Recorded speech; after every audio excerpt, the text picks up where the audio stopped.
So, hello everyone, welcome to my channel.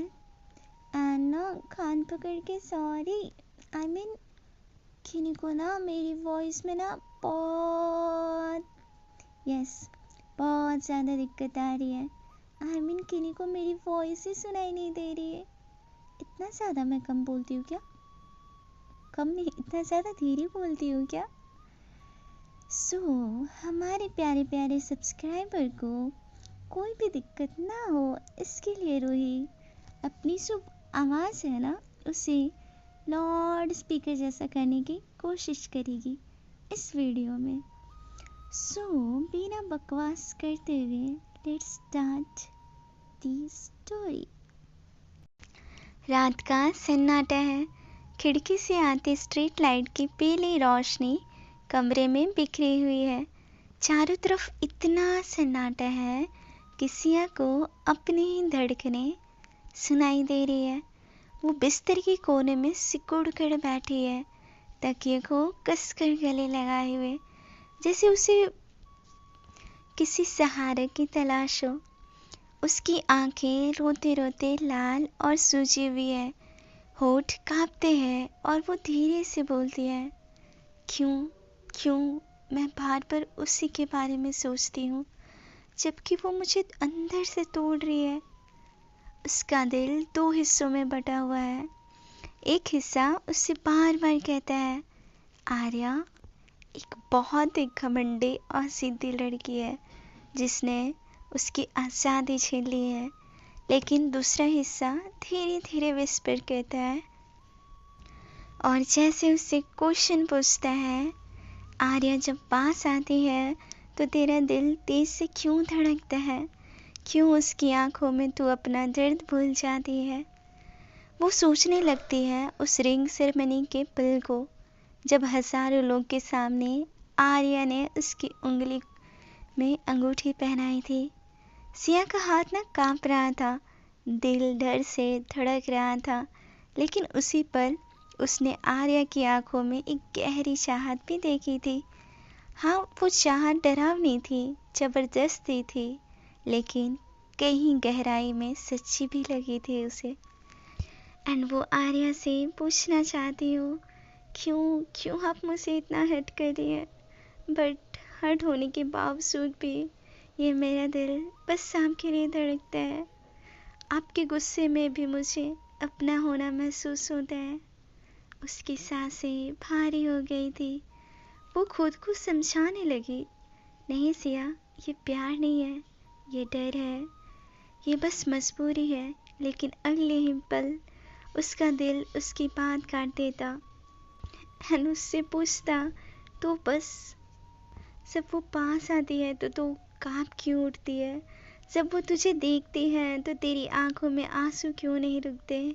Siya, तू खुद से झूठ बोल रही है। सिया आंखें बंद कर ली, लेकिन हर तरफ आर्या ही आर्या छाई हुई थी। उसकी सांसों में, उसके ख्वाबों में, उसके आंसुओं में। वो चाहकर भी आर्या को निकाल नहीं पा रही थी। उसके होंठ कांपते हुए विस्पर कर उठे, काश काश कि आप मुझे हर्ट ना करें, काश। और यही सब सोचते सोचते सिया को धीरे धीरे नींद आ जाती है। अब आते हैं हम अपनी आर्या की तरफ। रॉयल बेडरूम का दरवाजा आधा खुला है। भीतर झूमरों की सुनहरी रोशनी फैली हुई है। महंगे पेंटिंग, सजे हुए फर्नीचर और कांच की अलमारियां जिनमें करोड़ों की एंटिक चमक रहे हो। लेकिन आज उस कमरे में कोई चमक नहीं थी। आर्या अपने हाथ में विस्की का गिलास थामे बालकोनी पर खड़ी थी। ठंडी हवा उसके बालों से खेल रही थी। नीचे शहर की सड़कों पर स्ट्रीट लाइट की लंबी परछाइयां बिछी थी, लेकिन आर्या की आंखों में सिर्फ एक चेहरा था, सिया। आर्या ने विस्की का एक घूंट लिया और आंखें बंद कर ली। तुरंत उसके सामने सिया का मासूम चेहरा आ गया, लाल जोड़े में कांपते हुए हाथ, वो भीगी पलकें और वो आंसू जो आर्या के दिल को चीर गए थे। उसके भीतर एक नरम चाहत उठी, काश कि आप मुझे बिना डरे देखे, काश आप मेरे पास आए, मेरे गले लग जाए। लेकिन अगले ही पल एक फ्लैशबैक ने आर्या का दिल चीर दिया। उसे याद आया उसका भाई हॉस्पिटल के बिस्तर पर टूटी सांसों में उसका हाथ पकड़ कर कह रहा था, आर्या, किसी ने हमें धोखा दिया है, प्यार और भरोसा मत करना। आर्या को वो पल जैसे ही याद आता है ना, आर्या की मुट्ठी कस गई थी। गिलास अचानक जमीन पर पटक दिया एंड कांच के टुकड़ों चारों तरफ बिखर गए। उसकी आंखों में आंसू की जगह अब खून जैसा गुस्सा था और वो जोर से बोली, नहीं, मैं कमजोर नहीं पड़ सकती एंड उस सिया से तो बिल्कुल भी प्यार नहीं कर सकती। तभी वहां दौड़कर सिया आती है। गिलास जो टूटा था उसकी आवाज सुनकर सिया बोलती है, हेलो हेलो मैम, कुछ कुछ हुआ है क्या? आर्या बस एक आइस दिखाती है एंड वो उस ग्लास की तरफ इशारा करती है एंड सौम्या जैसे सब कुछ समझ गई हो, वो जस्ट 3 सेकंड में वहां पे कुछ गार्ड्स को बुलाती है, कुछ नौकर को बुलाती है एंड जो भी कांच टूटा था वो जस्ट 3 सेकंड लगता है एंड वहां से पूरा क्लीन हो जाता है। एंड सौम्या एंड सारे जो भी नौकर थे सब वहां से वापस गए तो वापस से आर्या ने रेलिंग पकड़कर आगे झुक गई जैसे शहर पर राज करने का इरादा हो। उसके होंठ कांप उठे। उसने दोनों हाथ सिर पर रखे और बालकोनी की रेलिंग से टिक गई। उसकी आंखों में एक आंसू बहा अपने भाई को याद करके, लेकिन आर्या ने तुरंत वाइप कर दिया। वो खुद को कमजोर दिखाना पसंद नहीं करते थे। आर्या ने एक गहरी सांस ली और बोली, कल की शादी सिया तुम्हारे लिए एक नई बिगनिंग होगी, एक कैद होगी। और इतना बोलकर वहां 2-3 मिनट रुककर आर्या अपने रूम में जाकर सो जाती है। इधर सिया के घर पर धीरे धीरे सूरज की किरणें खिड़की से हमारी सिया पे आती है एंड यस, रिया पे भी आती है। सिया अब भी तकिए से लगे हुए आंखें मूंद कर सोई थी क्योंकि वो बहुत ही लेट से सोई थी ना कल रात को।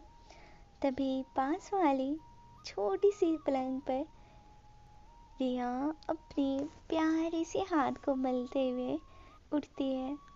रिया की आदत थी, वो जैसे उठती है अपनी प्यारी सी दीदू को देखती है। पहले वो अपनी दीदू को प्यार से सहलाती है सर पे और बोलती है, दीदू उठो ना, आज देखो मैं आपसे पहले उठ गई, गुड मॉर्निंग। देन सिया की आंखें खुलती है एंड सिया बोलती है, गुड मॉर्निंग मेरे बच्चा। ओप्स, आज तो बहुत स्पेशल दिन है, आप मुझसे पहले उठे हो। एंड रिया बिल्कुल छोटे बच्चों की तरह, ऑफ कोर्स वो छोटा बच्चा है, पूरा खुश हो जाती है। रिया दोनों को ब्रश करवाती है, खाना बनाती है एंड प्यार से बोलती है, खाना रेडी है, आप लोग जल्दी से आ जाओ। रिया आती है, आर्यन आते हैं, प्यार से खिलाती है दोनों को। तभी रिया बोलती है, दीदू आज तो आपकी फीडिंग है ना, वो जो बोलते हैं घूमी घूमी करते हैं गोल गोल गोल और प्याला चा माला माला पहनाते हैं ना। उधर से आर्यन बोलता है, बच्चों उसको घूमी घूमी नहीं बोलते हैं, उसको बोलते हैं मैरिज, शादी। ये सब की बातें सुनकर सिया को थोड़ी सी स्माइल आती है, बट अगले ही पल उसको अपनी मम्मा की याद आ जाती है। उसकी आंखों में आंसू थे, वो मम्मा को याद कर रही थी। तभी वो दोनों को प्यार से खिलाती है एंड बोलती है, आप लोग होमवर्क करो, मैं बस आई। रिया बोलती है, कहाँ जा रहे हो आप? सिया बोलती है, बस 2 मिनट में आ जाऊंगी बच्चा। ये बोलकर वो अपनी मम्मा के पास जाती है। कुछ दिन अपनी मम्मा को कुछ नहीं बोलती है कि आज उसकी शादी है इतना बड़ा फैसला उसने किस मजबूरी में ली है, कुछ नहीं बोलती है, बस अपनी मम्मा की तरफ देखती रहती है। फिर कुछ देर बाद मम्मा को प्यार के से हाथ में किसी करती है और घर आ जाती है। इधर जब सिया घर आती है, रिया जोर से हग कर लेती है, बोलती दीदू आप आ गए। सिया बोलती हाँ मेरा बच्चा, मैं आ गई, आपको बोली थी ना मैं यूं गई और यूं आई। तभी दरवाजे पे नॉक होते हैं। सिया उठकर दरवाजे खोलती है तो सामने आर्या का प्राइवेट गार्ड और उसकी असिस्टेंट सौम्या खड़ी थी। सौम्या बोलती है मैम का ऑर्डर है कि आज से आप उनके मेंशन में ही रहेंगे और रिया और आर्यन भी। आप लोग तुरंत तैयार हो जाइए, गाड़ी बाहर इंतजार कर रही है। सिया की दिल की धड़कन तेज हो जाती है, बट वो बोलती जी जी मैं आई।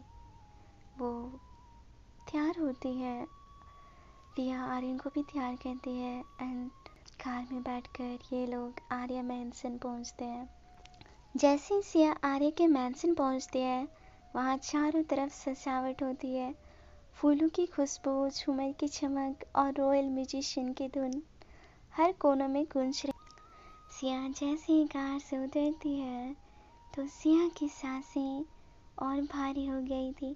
चारों तरफ गार्ड खड़े थे, जैसे किसी प्रिंसेस को नहीं बल्कि किसी कैदी को लाया गया हो। गार्ड ने झुककर कहा वेलकम टू आर्या मैंसन। सिया को बहुत ही रिस्पेक्ट से लाया जाता है और उसे दुल्हन की तरह सजाया जाता है।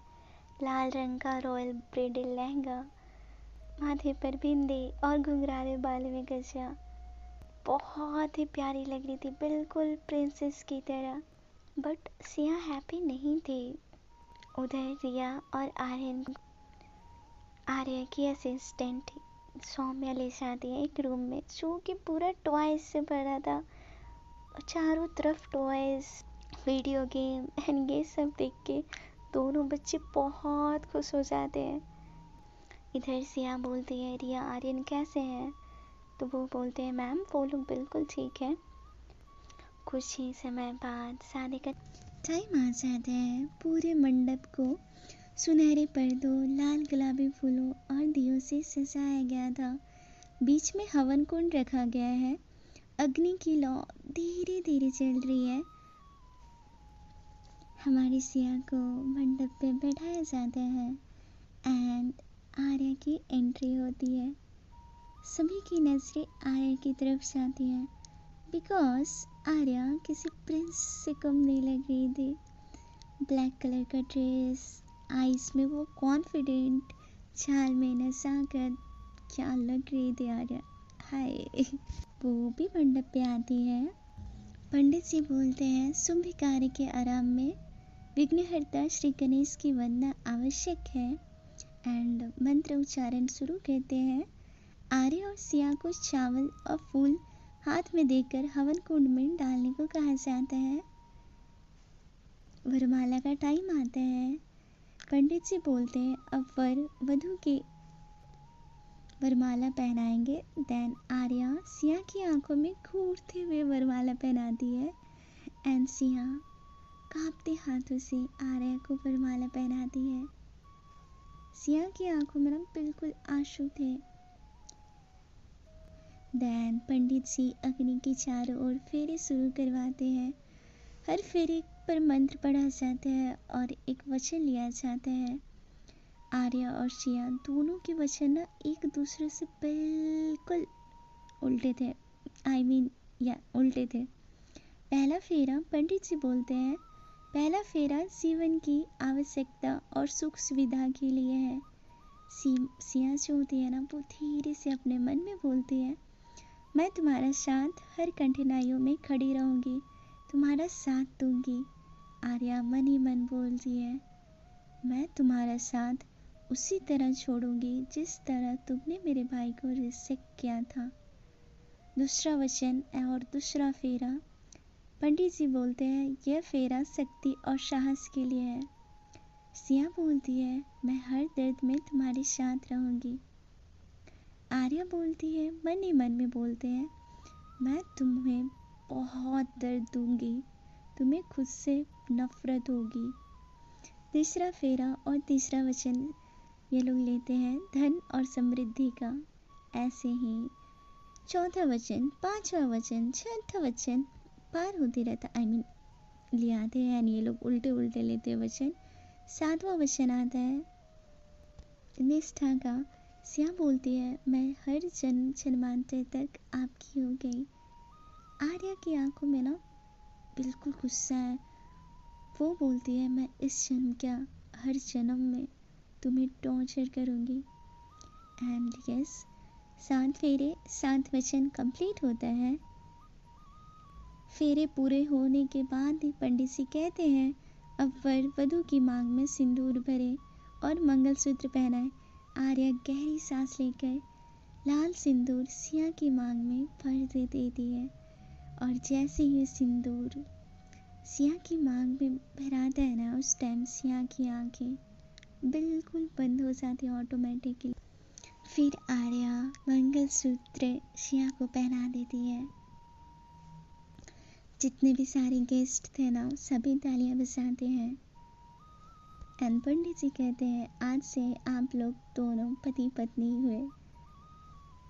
एंड तभी हमारी रिया दौड़ के सिया के पास आ जाती है एंड उन्हें गले लगा लेती है एंड बोलती है, दीदू देखो आपका राउंड राउंड राउंड वाला कंप्लीट हो गया ना। उधर से आर्यन बोलता है, राउंड राउंड राउंड नहीं पागल, मैरिज।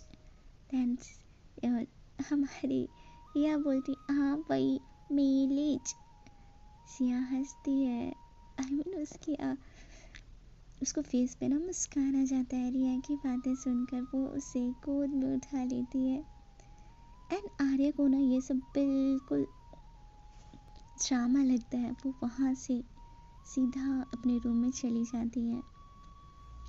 शादी कंप्लीट हो गया था तो सभी गेस्ट चले जाते हैं एंड इधर आर्या पता नहीं कहीं निकल जाती है कार लेके बाहर। सिया जो भी पहने थे ना जोड़ा लाल कलर का, उसे खोलती है, एक सिंपल सा सलवार सूट डालती है। आर्या ने हर एक चीज मतलब सेट करके रखा था पहले से ही। कपड़ा, बच्चों के लिए अलग रूम जो कि पूरा टॉय से भरा था, हर एक चीज। एंड रिया को प्यार से उसके रूम में सुला देती है एंड अपने रूम में आती है तो वो देखती है कि कमरे में हल्की रोशनी, मोमबत्तियां जल रही है, फूलों की खुशबू फैली है एंड रूम ना बहुत ही सुंदर से डेकोरेट किया हुआ था। तभी वहाँ सौम्या एंट्री करती है एंड बोलती है, गुड इवनिंग मैम, आपको कुछ खाने के लिए चाहिए? सिया बोलती है, जी जी नहीं, आर्या किधर है? सौम्या बोलती है, मैम वो हमेशा शाम को कहीं चली जाती है, वो रात को आ जाएंगी। देन सिया बोलती है, ओके। वहाँ से सौम्या चली जाती है। देखते देखते रात के करीबन 11:10 पे दरवाज़ा खुलता है बाहर का। वहाँ से आर्या शराब का गिलास हाथ में लिए कमरे में आती है। उस कमरे में ना उसके भाई की तस्वीर लगी है एंड जैसे ही वो अपने भाई की तस्वीर देखती है ना, आर्या के हाथ में जो ग्लास रहता है ना, वो जोर से एकदम दबाती है एंड ग्लास ना उसके हाथ में ही टूट जाते हैं। और जैसे ही ग्लास टूटने की आवाज़ आती है ना, सिया दौड़ के बाहर देखती है कि आर्या एंड आर्या के हाथों से लगातार खून टपक रहा था बिल्कुल। सिया को देख के ना, सिया आर्या के फेस को बिल्कुल देखती ही नहीं है। सिया देखती है उस खून को, उसका हार्ट ना बिल्कुल अजीब सा उसे हर्ट हो रहा था, उसे अजीब सा दर्द होता है। वो दौड़ के जाती है आर्या के पास, उसके हाथ को पकड़ती है, बट आर्या उसी दूर कहती है खुद से, और बोलती है just stay away. I said just stay away, मुझे तुम्हारी शक्ल भी नहीं देखनी है। एंड सिया बिल्कुल उसे शौक लगता है कि वही आर्या है जो उसे लाइब्रेरी में मिली थी। और खून गिरते रहता है। आर्या रूम में जाती है एंड बिना शूज ओपन किए जस्ट वैसे ही सो जाती है। सिया बिल्कुल टूट चुकी थी। वो रूम में आती है, देखती है कि आर्या सो गई है। वो आर्या को जब देखती है तो बहुत ही मासूम लगती है आर्या, जैसे लगता ही नहीं कि वो कभी गुस्सा भी करती होगी। वो एक तरफ उसका हाथ भी नजर जाता है सिया का। वो जल्दी से सौम्य को बुलाती है। सौम्य आती है और बोलती है मेडिसिन किट लेके आओ। सौम्या मेडिसिन किट लेके आती है। सिया ना बिल्कुल धीरे से, जैसे कोई आवाज ना हो, उसकी नींद वापस ना खुले, बहुत ही आराम से जो ब्लड आ रहा था उसको क्लीन करती है एंड वहाँ पे बैंडेज लगाती है। और सिया की आंखों से ना आंसू गिर रहा था। उसे ना आर्या का दर्द बिल्कुल भी बर्दाश्त नहीं था। जब वो बैंडेज वैंडेज कर लेती है, फिर उसकी जो शूज थे ना आर्या के, उसे ओपन करती है। तभी सौम्या बोलती है ma'am please don't, you don't do, I will do. Then Siya बस बोलती है नहीं, और वहाँ से सौम्या चली जाती है। वो शूज को ओपन करती है और आर्या को ना ब्लैंकेट से कवर कर देती है, उसे उड़ा देती है। और वहाँ पे एक सोफा होता है ना, वहाँ पे जाकर बैठ जाती है। सिया को ना बहुत हर्ट हो रहा था, पर वो कुछ कर भी नहीं सकती थी। सिया को पूरी रात नींद नहीं आता, जस्ट वो सोफे पे बैठे बैठे पूरी रात गुजार देती है। सो आज की स्टोरी बस यहीं तक रखते हैं। Thank you so much for listening my story. Bye bye all, take care.